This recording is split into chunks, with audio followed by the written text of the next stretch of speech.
ਸਤਨਾਮ। ਸ਼੍ਰੀ ਵਾਹਿਗੁਰੂ ਸਾਹਿਬ JIO. ਪਰਮ ਸਨਮਾਨਯੋਗ ਗੁਰੂ ਰੂਪ ਗੁਰੂ ਖਾਲਸਾ ਸਾਧ ਸੰਗਤ ਜੀ, ਵਾਹਿਗੁਰੂ ਜੀ ਕਾ ਖਾਲਸਾ, ਵਾਹਿਗੁਰੂ ਜੀ ਕੀ ਫਤਿਹ। ਸ਼੍ਰੀ ਗੁਰੂ ਅਰਜਨ ਦੇਵ ਜੀ ਦੇ ਸਮੇਂ ਇੱਕ ਹਰਬੰਸ ਤਪਾ ਨਾਮੀ ਸਿੱਖ ਰਹਿੰਦਾ ਸੀ, ਜਿਹੜਾ ਇੱਕ ਧਰਮਸ਼ਾਲਾ ਵਿੱਚ ਸੇਵਾ ਕਰਦਾ ਸੀ। ਜਿਹੜਾ ਸਿੱਖ ਥੱਕ ਜਾਂਦਾ ਸੀ, ਉਸ ਦੇ ਚਰਨ ਉਹ ਤੱਤੇ ਪਾਣੀ ਨਾਲ ਧੋਂਦਾ ਸੀ। ਜੇ ਕਿਸੇ ਨੂੰ ਭੁੱਖਾ ਵੇਖਦਾ ਸੀ ਤਾਂ ਉਸ ਨੂੰ ਭੋਜਨ ਛਕਾਉਂਦਾ ਸੀ ਅਤੇ ਰਾਤ ਸੌਣ ਸਮੇਂ ਪੈਰ ਘੁੱਟਦਾ ਸੀ। ਸਰਦੀਆਂ ਦੇ ਮੌਸਮ ਵਿੱਚ ਕੰਬਲ ਦਿੰਦਾ ਸੀ ਅਤੇ ਧਰਮਸ਼ਾਲਾ ਦੀ ਆਪ ਲਪਾਈ ਕਰਦਾ ਸੀ। ਪਿਛਲੀ ਰਾਤ ਸਭ ਤੋਂ ਪਹਿਲਾਂ ਜਾਗਦਾ ਸੀ ਅਤੇ ਜਲ ਗਰਮ ਕਰਕੇ ਸਿੱਖਾਂ ਨੂੰ ਇਸ਼ਨਾਨ ਕਰਵਾਉਂਦਾ ਸੀ। ਫਿਰ ਸਤਿਗੁਰੂ ਜੀ ਦੀ ਬਾਣੀ ਪੜ੍ਹਦਾ ਰਹਿੰਦਾ ਸੀ। ਇਸ ਤਰ੍ਹਾਂ ਉਸਨੇ ਮਹਾਨ ਸੇਵਾ ਸੰਭਾਲੀ ਹੋਈ ਸੀ। ਭਾਈ ਗੁਰਦਾਸ ਜੀ ਨੇ ਜੋ ਬਾਣੀ ਲਿਖੀ ਹੈ, ਉਸ ਨੂੰ ਇੱਕ ਦਿਨ ਬੜੇ ਪ੍ਰੇਮ ਨਾਲ ਪੜ੍ਹ ਰਿਹਾ ਸੀ। ਕਈ ਸਿੱਖ ਉਸ ਦੇ ਪਾਸ ਆ ਕੇ ਬੋਲੇ, ਗੁਰਬਾਣੀ ਕਿਉਂ ਨਹੀਂ ਪੜ੍ਹਦਾ ਹੈ? ਹੋਰ ਕਵੀਆਂ ਦੀ ਸਿੱਖਿਆ ਨਾ ਪੜ੍ਹੋ ਅਤੇ ਸਤਿਗੁਰੂ ਜੀ ਦੇ ਸ਼ਬਦ ਨੂੰ ਪ੍ਰੀਤ ਨਾਲ ਪੜ੍ਹੋ। ਸਿੱਖ ਆਪਸ ਵਿੱਚ ਝਗੜ ਕੇ ਗੁਰੂ ਜੀ ਦੇ ਪਾਸ ਆਏ ਅਤੇ ਬਾਅਦ ਵਿੱਚ ਸਾਰਾ ਪ੍ਰਸੰਗ ਗੁਰੂ ਜੀ ਨੂੰ ਸੁਣਾਇਆ। ਭਾਈ ਗੁਰਦਾਸ ਜੀ ਨੇ ਬਾਣੀ ਲਿਖੀ ਹੈ, ਉਸ ਨੂੰ ਪੜ੍ਹਨ ਦੀ ਮਨਾਹੀ ਹੈ, ਕਿਉਂਕਿ ਸਾਰੀ ਤਰਕਤ ਹੈ। ਇਹ ਸੁਣ ਕੇ ਸ੍ਰੀ ਗੁਰੂ ਅਰਜਨ ਦੇਵ ਜੀ ਨੇ ਕਿਹਾ, ਜਿਸ ਵਿੱਚ ਸ੍ਰੀ ਗੁਰੂ ਜੀ ਦਾ ਸ੍ਰੇਸ਼ਟ ਜਸ ਉਚਾਰਨ ਕੀਤਾ ਹੈ ਅਤੇ ਸਤਨਾਮ ਦੀ ਮਹਿਮਾ ਕਹੀ ਹੈ, ਉਸ ਨੂੰ ਪੜ੍ਹੋ, ਛੱਡੋ ਨਹੀਂ। ਜਿਹੜਾ ਮੂਰਖ ਸਤਿਗੁਰੂ ਦੀ ਬਰਾਬਰੀ ਕਰਨਾ ਚਾਹੁੰਦਾ ਹੈ, ਕਿਵੇਂ ਉਹ ਗੂੜ੍ਹੇ ਆਸ਼ੇ ਨੂੰ ਜਾਣ ਸਕਦਾ ਹੈ? ਅਜਿਹੇ ਮੂਰਖ ਦੀ ਲਿਖੀ ਬਾਣੀ ਨੂੰ ਨਾ ਪੜ੍ਹੋ, ਉਸ ਨੂੰ ਛੱਡ ਦਿਓ। ਜਿਹੜਾ ਸਿੱਖ ਉਸ ਨੂੰ ਪੜ੍ਹੇਗਾ, ਉਸ ਦੀ ਮੱਤ ਵਿੱਚ ਫਰਕ ਪਵੇਗਾ। ਹੋਰ ਜਿਹੜੀ ਬਾਣੀ ਗੁਰਬਾਣੀ ਅਨੁਸਾਰ ਹੈ ਜਾਂ ਉਸ ਵਿੱਚ ਪ੍ਰਭੂ ਦੇ ਅਵਤਾਰਾਂ ਦਾ ਵਰਣਨ ਕੀਤਾ ਹੈ, ਸਤਿਗੁਰੂ ਨਾਲ ਸੰਬੰਧ ਰੱਖਣ ਵਾਲੀ ਬਾਣੀ ਨੂੰ ਪੜ੍ਹੋ, ਸੁਣੋ ਅਤੇ ਨਿਸ਼ਚੈ ਕਰਕੇ ਹਿਰਦੇ ਵਿੱਚ ਧਾਰਨ ਕਰੋ।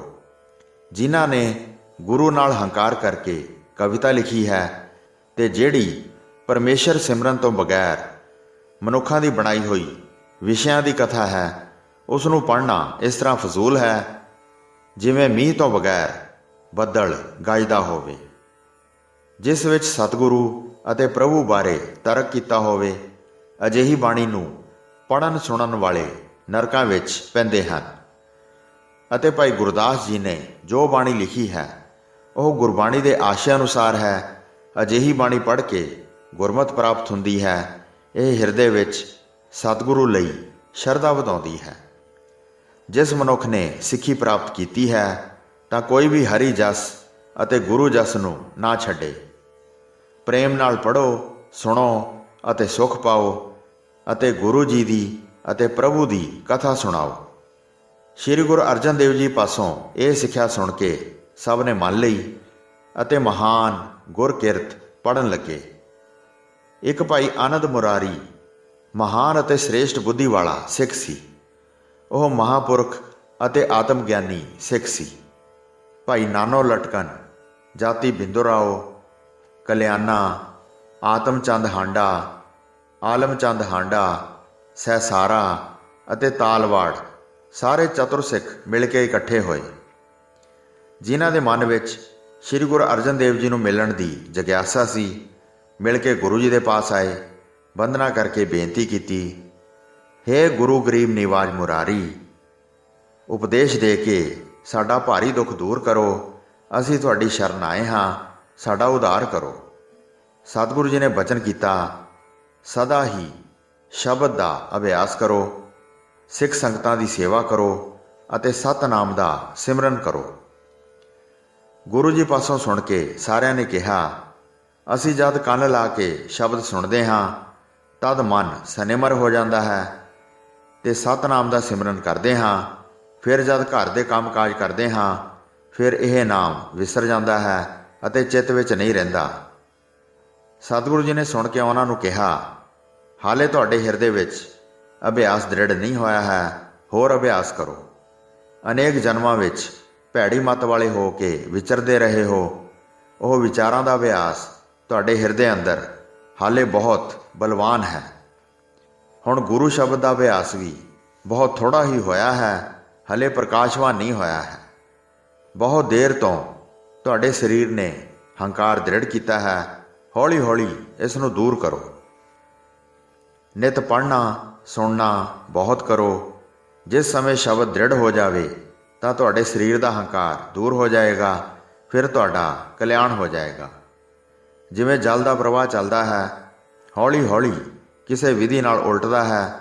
ਬਹੁਤ ਯਤਨ ਕੀਤਿਆਂ ਹੀ ਕਿਸੇ ਦੂਸਰੇ ਪਾਸੇ ਵਗਦਾ ਹੈ, ਨਹੀਂ ਤਾਂ ਪਹਿਲੇ ਸਥਾਨ 'ਤੇ ਹੀ ਰਹਿੰਦਾ ਹੈ।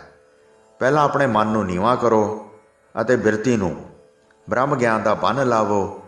ਸਤ ਸੰਤੋਖ ਆਦਿ ਗੁਣ ਧਾਰਨ ਕਰੋ। ਇਹਨਾਂ ਯਤਨਾਂ ਨਾਲ ਖੋਟੇ ਵਿਵਹਾਰਾਂ ਦਾ ਅਭਿਆਸ ਮੁੜ ਪਵੇਗਾ। ਜਦ ਪ੍ਰਵਾਹ ਇਸ ਪਾਸੇ ਵੱਲ ਚੱਲ ਪਿਆ, ਫਿਰ ਕੋਈ ਹੋਰ ਉਪਾਅ ਨਹੀਂ ਰਹਿ ਜਾਏਗਾ। ਫਿਰ ਤੁਹਾਨੂੰ ਸੁਖੈਨ ਆਨੰਦ ਪ੍ਰਾਪਤ ਹੋ ਜਾਏਗਾ ਅਤੇ ਕਦੀ ਵੀ ਦੁੱਖ ਤੇ ਦਵੰਦ ਨਹੀਂ ਵਿਆਪਣਗੇ।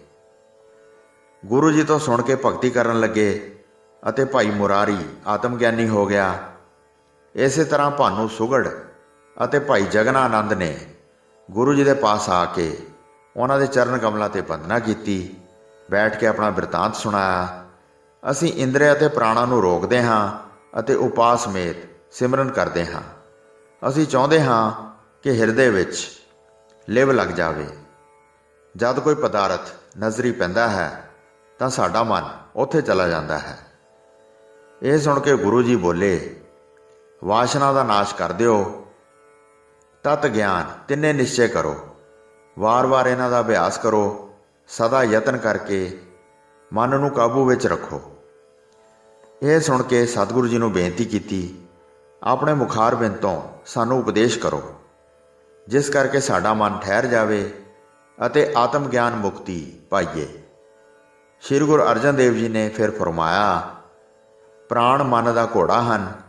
ਇਹਨਾਂ ਪ੍ਰਾਣਾਂ ਕਰਕੇ ਚੰਚਲ ਹੋਇਆ ਮਨ ਫਿਰ ਠਹਿਰਦਾ ਨਹੀਂ ਹੈ। ਪ੍ਰਾਣ ਪਹਿਲਾਂ ਤਾਂ ਅੰਦਰ ਦਾਖਲ ਹੁੰਦੇ ਹਨ, ਫਿਰ ਉੱਠ ਕੇ ਉੱਪਰ ਨੂੰ ਆਉਂਦੇ ਹਨ ਅਤੇ ਉੱਠਦੇ ਸਮੇਂ ਮਨ ਨੂੰ ਚੰਚਲ ਕਰ ਦਿੰਦੇ ਹਨ। ਇਸ ਕਰਕੇ ਤ੍ਰਿਕੁਟੀ ਵਿੱਚ ਪ੍ਰਾਣ ਠਹਿਰਾਓ। ਮਨ ਨੂੰ ਨਾਸ਼ਵਾਨ ਰੀਤੀ ਅਨੁਸਾਰ ਪਾਓ। ਸਾਰੇ ਜਗਤ ਨੂੰ ਝੂਠਾ ਜਾਣੋ ਅਤੇ ਇਸ ਸੰਸਾਰ ਨੂੰ ਮ੍ਰਿਗ ਤ੍ਰਿਸ਼ਨਾ ਵਾਂਗ ਪਛਾਣੋ। ਅਖਲ ਪਦਾਰਥ ਝੂਠੇ ਜਾਣੋ, ਤਦ ਹੀ ਤੁਸੀਂ ਵਾਸਨਾਹੀਨ ਹੋਵੋਗੇ। ਨਿਤ ਪ੍ਰਤ ਬ੍ਰਹਮ ਦਾ ਨਿਰਣਾ ਕਰੋ। ਇੰਦਰੀਆਂ ਨੂੰ ਤਨ ਤੋਂ ਦੂਰ ਸਮਝੋ। ਬੁੱਧੀ ਕਰਕੇ ਇਹੋ ਉਚਿਤ ਜਾਣੋ ਕਿ ਇੰਦਰੇ ਉਸ ਨੂੰ ਸਥੂਲ ਨਾ ਲੱਗਣ। ਸਤਿਗੁਰੂ ਦਾ ਸ਼ਬਦ ਵੇਦਾਂਤ ਦਾ ਸਾਰ ਹੈ। ਉਸ 'ਤੇ ਵਿਚਾਰ ਕਰੋਗੇ ਤਾਂ ਬ੍ਰਹਮ ਗਿਆਨ ਪ੍ਰਗਟ ਹੋਵੇਗਾ। ਮਨ ਦੀਆਂ ਵਾਸ਼ਨਾਵਾਂ ਦਾ ਨਾਸ਼ ਹੋਵੇਗਾ। ਤੀਰਥ ਆਤਮ ਗਿਆਨ ਦਾ ਪ੍ਰਕਾਸ਼ ਹੋਵੇਗਾ। ਇਹੋ ਆਪਸ ਵਿੱਚ ਸਹਾਇਕ ਹਨ। ਉਹ ਜੀਵਨ ਮੁਕਤ ਹੋ ਜਾਂਦੇ ਹਨ ਜਿਹੜੇ ਇਹਨਾਂ ਨੂੰ ਆਪਣੇ ਪਾਸ ਧਾਰਨ ਕਰਦੇ ਹਨ। ਜਿਵੇਂ ਬਾਦਸ਼ਾਹ ਦੇ 3 ਸੂਬੇ ਹੋਣ, ਬਾਦਸ਼ਾਹ ਨੇ ਤਿੰਨਾਂ ਸੂਬਿਆਂ ਦੇ ਪਾਸ ਜਾ ਕੇ ਤਿੰਨਾਂ ਨੂੰ ਇਹ ਸਿੱਖਿਆ ਦਿੱਤੀ ਕਿ ਤਿੰਨੋਂ ਆਪਸ ਵਿੱਚ ਮਿਲ ਕੇ ਚੱਲੋ। ਦੁਸ਼ਮਣ ਬਹੁਤ ਬਲਵਾਨ ਹੈ। ਪਹਿਲਾਂ ਸਰਹੰਦ ਨੂੰ ਚੰਗੀ ਤਰ੍ਹਾਂ ਸੋਧੋ, ਫਿਰ ਲਾਹੌਰ ਨੂੰ ਜਾ ਕੇ ਸਿੱਧਾ ਕਰੋ। ਸਭ ਚੋਰ ਡਾਕੂਆਂ ਨੂੰ ਬੰਨ੍ਹ ਲਵੋ।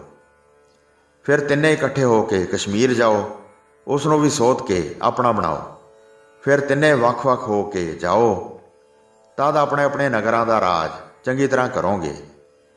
ਜੇ ਪਹਿਲਾਂ ਇਕੱਲੇ-ਇਕੱਲੇ ਜਾਓਗੇ ਤਾਂ ਜਿਹੜਾ ਕੰਮ ਤੁਸੀਂ ਹਿਰਦੇ ਵਿੱਚ ਧਾਰਨ ਕੀਤਾ ਹੈ ਉਹ ਕੰਮ ਨਹੀਂ ਹੋ ਸਕੇਗਾ। ਤਿੰਨੇ ਮਿਲ ਕੇ ਸਭ ਕਾਰ ਕਰੋ। ਇਹਨਾਂ ਤਿੰਨਾਂ ਨੂੰ ਵੀ ਇਸੇ ਪ੍ਰਕਾਰ ਜਾਣੋ, ਭਾਵ ਵਾਸ਼ਨਾ ਦਾ ਨਾਸ਼, ਮਨੋਨਾਸ਼ ਤੇ ਬ੍ਰਹਮ ਗਿਆਨ।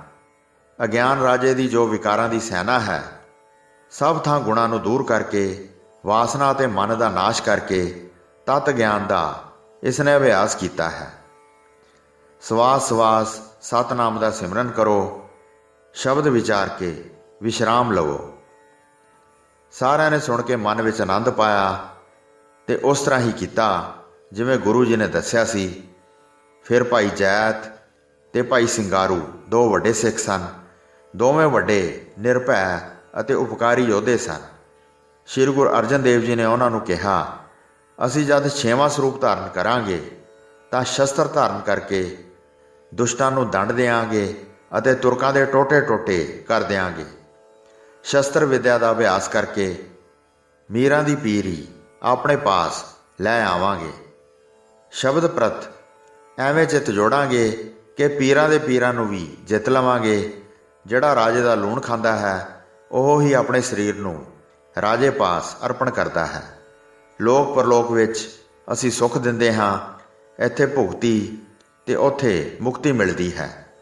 ਘੋਰ ਕਲਯੁਗ ਦੇ ਸਮੇਂ ਅਸੀਂ ਆਪਣੇ ਸਿੱਖਾਂ ਨੂੰ ਸੰਭਾਲ ਲਵਾਂਗੇ। ਤੁਸੀਂ ਹੁਣ ਸ਼੍ਰੀ ਹਰਗੋਬਿੰਦ ਜੀ ਦੇ ਪਾਸ ਰਹੋ ਤੇ ਆਗਿਆ ਮੰਨ ਕੇ ਸਰਬ ਸੁੱਖ ਪ੍ਰਾਪਤ ਕਰੋ। ਉਹਨਾਂ ਦੇ ਨਾਲ ਰਹਿ ਕੇ ਯੁੱਧ ਕਰਕੇ ਹੱਥ ਵਿੱਚ ਸ਼ਸਤਰ ਫੜ ਕੇ ਤੁਰਕਾਂ ਦਾ ਨਾਸ਼ ਕਰੋ। ਦੋਵੇਂ ਯੋਧੇ ਹੱਥ ਜੋੜ ਕੇ ਮੰਨ ਗਏ ਅਤੇ ਸ਼੍ਰੀ ਹਰਗੋਬਿੰਦ ਜੀ ਦੇ ਪਾਸ ਚਲੇ ਗਏ। ਸ਼ਸਤਰ ਧਾਰਨ ਕਰਕੇ ਦੋਵੇਂ ਸੂਰਮੇ ਗੁਰੂ ਹਰਗੋਬਿੰਦ ਜੀ ਦੇ ਪਾਸ ਰਹੇ। ਪੂਰਨ ਗੁਰੂ ਜੀ ਨਾਲ ਮਿਲ ਕੇ ਸ਼ਸਤਰ ਵਿਦਿਆ ਦਾ ਅਭਿਆਸ ਕਰਦੇ ਸਨ। ਕਾਫੀ ਸਮੇਂ ਤੱਕ ਗੁਰੂ ਜੀ ਦੇ ਪਾਸ ਰਹੇ। ਫਿਰ ਪ੍ਰਵਾਨਗੀ ਲੈ ਕੇ ਅਤੇ ਗੁਰੂ ਜੀ ਦੇ ਕਹਿਣ 'ਤੇ ਆਪਣੇ ਘਰ ਜਾ ਕੇ 2 ਮਹੀਨੇ ਰਹੇ। ਫਿਰ ਇੱਕ ਜੋਗੀ ਉਹਨਾਂ ਦੇ ਪਾਸ ਆਇਆ। ਉਹ ਉਹਨਾਂ ਨੂੰ ਮਿਲ ਕੇ ਬੜਾ ਪ੍ਰਸੰਨ ਹੋਇਆ ਅਤੇ ਇੱਕ ਰਸਾਇਣ ਉਹਨਾਂ ਨੂੰ ਦਿੱਤੀ। ਉਹਨਾਂ ਨੇ ਉਹ ਰਸਾਇਣ ਪ੍ਰਸੰਨ ਹੋ ਕੇ ਲੈ ਲਈ। ਉਹ ਵਿਚਾਰ ਕੇ ਆਪਣੇ ਨਾਲ ਲੈ ਕੇ ਆਏ ਅਤੇ 6ਵੇਂ ਗੁਰੂ ਹਰਗੋਬਿੰਦ ਸਾਹਿਬ ਨੂੰ ਅਰਪਣ ਕਰ ਦਿੱਤੀ। ਉਸ ਰਸਾਇਣ ਦੇ ਬੜੇ ਗੁਣ ਸੁਣਾਉਣ ਲੱਗੇ। ਸਿੱਖ ਨੇ ਪਾਰਾ ਮਾਰ ਕੇ ਦਿੱਤਾ ਹੈ। 52 ਤੋਲੇ ਤਾਂਬੇ ਵਿੱਚ ਇੱਕ ਰੱਤੀ ਭਰ ਮਾਰਿਆ ਹੋਇਆ ਪਾਰਾ ਪਾਓ, ਸੁੰਦਰ ਸੋਨਾ ਬਣ ਜਾਵੇਗਾ। ਇੱਕ ਚਾਵਲ ਭਰ ਜੇ ਕੋਈ ਮਨੁੱਖ ਖਾਵੇ ਤੇ ਭੁੱਖ 1.25 ਮਣ ਦੀ ਹੋ ਜਾਏਗੀ, ਭਾਵ ਉਹ 1.25 ਮਣ ਭੋਜਨ ਖਾ ਸਕੇਗਾ। ਹਾਥੀ ਵਾਂਗ ਬਲ ਧਾਰਨ ਕਰੇਗਾ ਅਤੇ ਸਾਰੇ ਰੋਗ ਦੂਰ ਹੋ ਜਾਣਗੇ। ਸ਼੍ਰੀ ਹਰਗੋਬਿੰਦ ਜੀ ਨੇ ਉਹਨਾਂ ਨੂੰ ਕਿਹਾ, ਜਿਸ ਨੇ ਪਾਰਾ ਮਾਰਿਆ ਸੀ ਕੀ ਉਹ 1.25 ਮਣ ਭੋਜਨ ਖਾਂਦਾ ਸੀ? ਪਾਰੇ ਨਾਲ ਉਹ ਵਿਅਕਤੀ ਪਿਆਰ ਨਹੀਂ ਕਰ ਸਕਦਾ ਜਿਹੜਾ ਤਾਂਬੇ ਤੋਂ ਸੋਨਾ ਬਣਾਉਂਦਾ ਹੈ। ਮਨ ਮਾਰਨ ਨਾਲ ਅਨੁਪਮ ਗੁਣ ਪ੍ਰਗਟ ਹੁੰਦੇ ਹਨ ਤੇ ਪ੍ਰਾਣੀ ਪਰਮੇਸ਼ਰ ਰੂਪ ਹੋ ਜਾਂਦਾ ਹੈ। ਉਸ ਤਰ੍ਹਾਂ ਤੁਹਾਡੀ ਕਾਮਨਾ ਪੂਰੀ ਕਰਦੇ ਹਾਂ। ਇੱਕ ਚਾਵਲ ਭਰ ਰਸਾਇਣ ਬਾਹਰ ਕੱਢੀ, ਹੇਠਾਂ ਉੱਪਰ 2 ਪੱਤੇ ਦੇ ਕੇ ਸਤਿਗੁਰੂ ਜੀ ਨੇ ਆਪਣੇ ਹੱਥ ਵਿੱਚ ਲੈ ਕੇ ਖਾ ਲਈ। ਬਾਕੀ ਰਸਾਇਣ ਨੂੰ ਅੰਮ੍ਰਿਤ ਸਰੋਵਰ ਵਿੱਚ ਸੁੱਟ ਦਿੱਤਾ ਤੇ ਉਹਨਾਂ ਦਾ ਅਹੁਦਾ ਬਹੁਤ ਉੱਚਾ ਕਰ ਦਿੱਤਾ। ਉਹਨਾਂ ਨੂੰ ਆਪਣੇ ਬਹੁਤ ਨੇੜੇ ਕਰ ਲਿਆ। ਸ਼ਕਤੀ ਬਖਸ਼ ਕੇ ਉਹਨਾਂ ਨੂੰ ਮਹਾਬਲੀ ਬਣਾ ਲਿਆ। ਜਿੱਥੇ ਵੀ ਤੁਰਕਾਂ ਨਾਲ ਜੰਗ ਹੁੰਦੀ ਉੱਥੇ ਉਹਨਾਂ ਨੇ ਬਹੁਤ ਵੱਡੇ ਵੱਡੇ ਕਾਰਨਾਮੇ ਕੀਤੇ। ਹੋਈਆਂ ਭੁੱਲਾਂ ਚੁੱਕਾਂ ਦੀ ਖਿਮਾ ਬਖਸ਼ਣੀ ਜੀ। ਦਾਸ ਨੂੰ ਆਗਿਆ ਦਿਓ। ਵਾਹਿਗੁਰੂ ਜੀ ਕਾ ਖਾਲਸਾ, ਵਾਹਿਗੁਰੂ ਜੀ ਕੀ ਫਤਿਹ।